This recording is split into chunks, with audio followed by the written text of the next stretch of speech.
it's interesting to see the iPhone 15 get announced and get released and see what they're focusing on, seeing what the shills are trying to come up with, seeing what like game companies are trying to do, and seeing like the reaction to it, right? Seeing people react to the brand new iPhone, the phone that is going to replace the Nintendo Switch, right? Capcom is putting Resident Evil 4 Remake on iPad for a full $60, right? They did a show about this. They announced this, and they're really coming out here and trying to say like, oh, iPad is going to replace the Switch. Oh, this is going to be a Switch killer. Oh, you can hook your phone up to the TV and do everything that a Switch can do. Never mind if the Switch has like unique features that the iPhone can't have. Never mind that it appeals to like a specific demographic, that there's no real overlap between mobile and console gamers. Never mind that like Nintendo fans are willing to pay $60 for their games, while like the Apple crowd complains about the $60 price tag for Resident Evil 4 Remake. Never mind all of that. Like, let's just keep up this facade. Let's keep up this farce that Apple being successful is going to somehow drive Nintendo out of the industry. And this is the big thing I'm seeing right now from a lot of these people. That, with Microsoft and Sony like well on their way to being driven out of the console space, the new narrative now is that companies like Apple, PC gaming, and the alternatives to Nintendo are going to explode in popularity and far surpass anything that Nintendo could possibly do, right? But the reality is quite different. In reality, both brands are going to do well, both brands are going to succeed, and they're both going to coexist because they appeal to different groups of people who have different preferences and are looking for completely different experiences, right? This is not the same thing as the console war.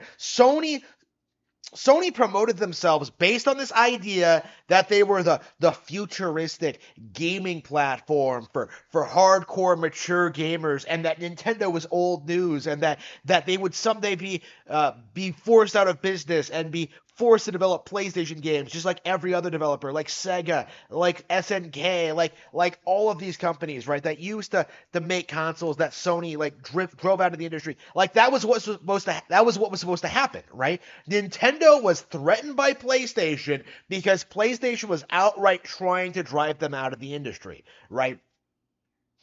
People don't like to admit that, but that was an intentional strategy on PlayStation's part, and without them in a vacuum, like Nintendo will continue to be successful, right? In spite of the fact that there are bigger companies out there, that there are more successful companies out there, that are companies that like put out stuff like the iPhone, right? Like they will continue putting out new dedicated hardware for video games and be like the default brand for that specific thing going forward. Nobody buys iPhones for the games, even today, right?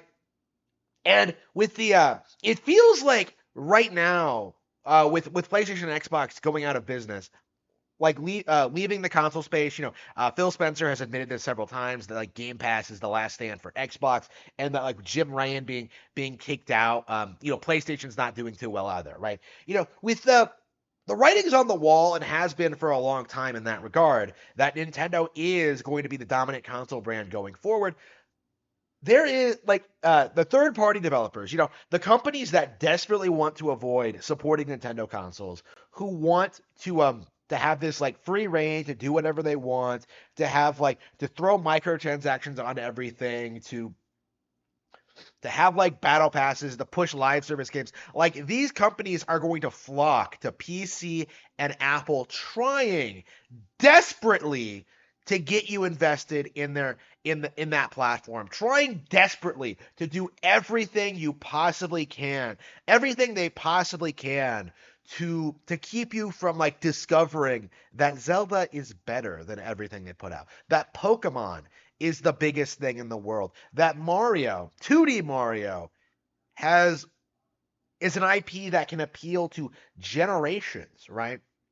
It's crazy to think about that we have like, basically every gamer in the world has like and it's some kind of attachment or fondness for 2D Mario. And we're still in this phase where like gaming culture is in denial about like how appealing running and jumping in the Mushroom Kingdom is to people. Like so many people are out there right now trying to tell us that like Super Mario Bros. Wonder is not going to be a major release when in reality, it's going to be huge.